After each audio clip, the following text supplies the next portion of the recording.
You ever notice how the military loves its labels? They told her to serve coffee because she looked like someone who belonged in the kitchen, not the briefing room. No insignia, no name tape. Just a quiet woman in standard BDUs with a notepad, invisible as a shadow. That was Staff Sergeant Sienna Anderson, drifting around the Joint Expeditionary Base Norfolk, another face in the blur. Another cog in the great humming machine of command. You know what I mean? The kind of person nobody ever looks at twice. But when she leaned in to refill the general's cup, her sleeve slid up just enough for everyone in that room to see the ring on her finger. It wasn't just jewelry. It was a symbol, a calling card from the deadliest training program in the military. Suddenly, the general who'd barely noticed her existence couldn't stop staring.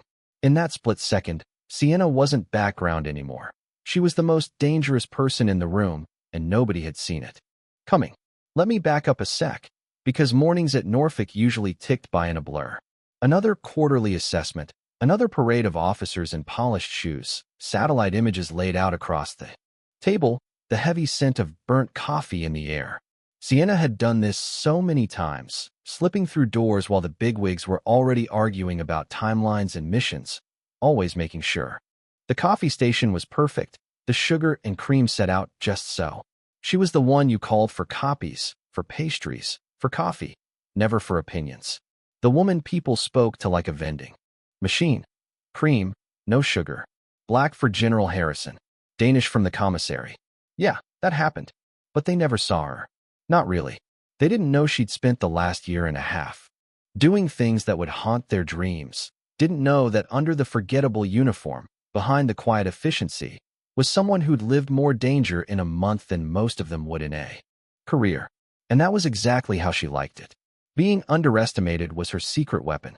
She caught all the little things, the way officers slipped up when they thought nobody important was listening, the details nobody noticed. On paper, she was vanilla, clean service record, competent but not remarkable. Exactly the kind of staffer you forget about by lunchtime. Which made her perfect for jobs that required seeing without being seen.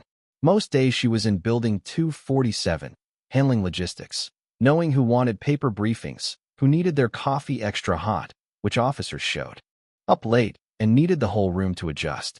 She made sure the classified folders landed in the right hands. All the gears turning, no hiccups, never drawing attention. It was dull. It was safe, and it was cover. Today, though, was a step up the ladder. The master sergeant called in sick, so Sienna got bumped to the big leagues. A room full of colonels and generals, joint ops, classified briefings, all the drama and ego you could ask for. She set up everything perfectly, checked the comms, double-counted the folders, placed herself by the back wall like a painting you never quite remember. Then General Marcus Harrison walked in. You could feel the air shift. The guy was a legend. Combat ribbons so heavy they probably weighed down his dress blues. People straightened up, tried to look sharper. Harrison just looked at the room, mapped it out, then sat at the head of the table, king on his chessboard. He didn't even glance at Sienna. She was part of the background. Just the coffee girl. The meeting began. Satellite images, mission parameters, all the jargon that sounds important if you say it loud enough. Sienna took notes like she was supposed to. But her mind was everywhere, monitoring, reading faces, anticipating every move. General Harrison started firing questions, hard ones. Colonels scrambled for answers. The energy ratcheted up. Then, 20 minutes in, Harrison looked over. Just a little nod. He wanted his coffee topped off. Routine, right? Sienna stepped forward, quiet as always, timing it so she wouldn't interrupt.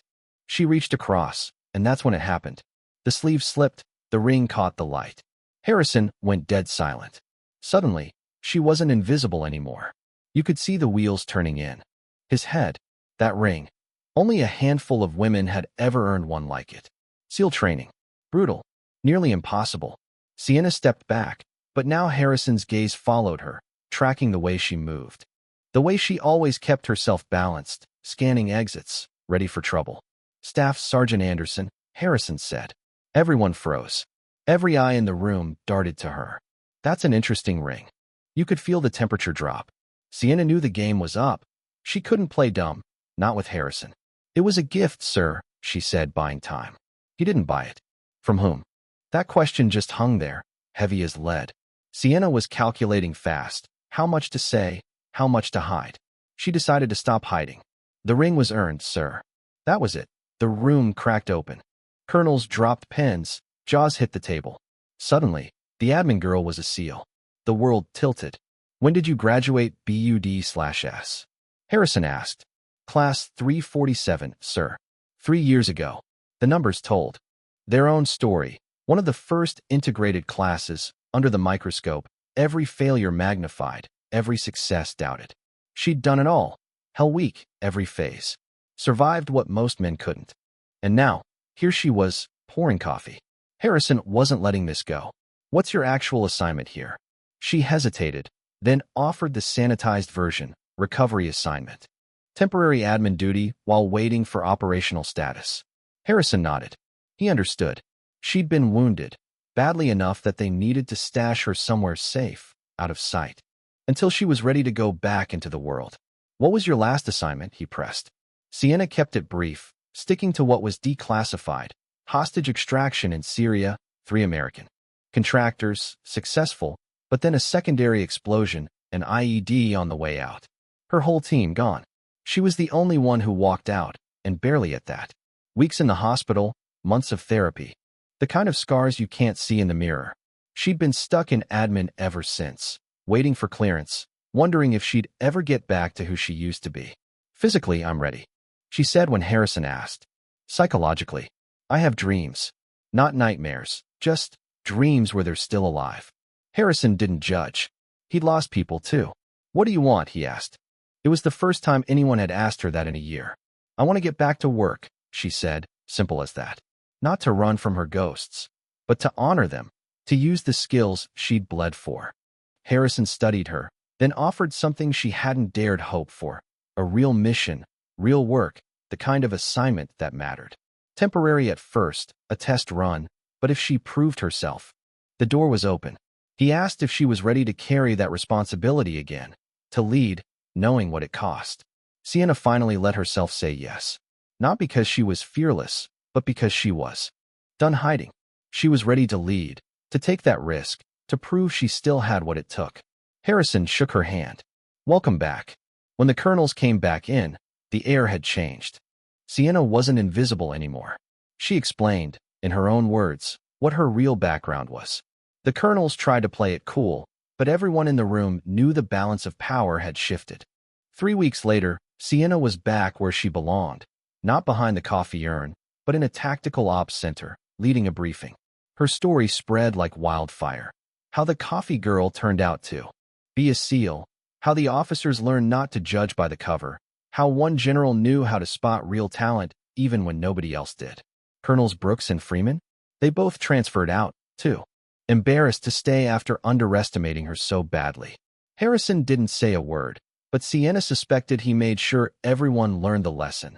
Never assume, never overlook, never dismiss someone. Just because they blend in. Sienna's world had shifted. The dreams faded. The weight lifted. She became what she was meant to be, a leader again, respected, trusted. The ring on her finger wasn't a secret anymore. It was a badge, a promise, a warning to anyone who thought she was just a background extra. 6 months later, she was running her own task force, leading missions with Army, Navy, Air Force, and CIA working side by side. The irony? Now it was the officers who took notes while she ran the show. She watched for talent, for people who knew how to stay quiet, who'd been pushed into the background, like the nervous young lieutenant in the back of her briefing room, the one with the special badge just hidden by his sleeve. She called him over after the meeting, saw the hunger and frustration in his eyes. She introduced herself, SEAL to Combat Controller, understood exactly what he was going through. And maybe, just maybe, she was about to open the same kind of door for him that Harrison had opened for her. So let me ask you, have you ever underestimated someone, only to realize too late what they were really capable of? Drop your thoughts below. Do you think justice was served? Would you have done what Sienna did? Tell me where you're watching from, and if you think the military ever really knows who its heroes are. And hey, maybe next time you see someone in the background, take a closer look. You never know who you're looking at.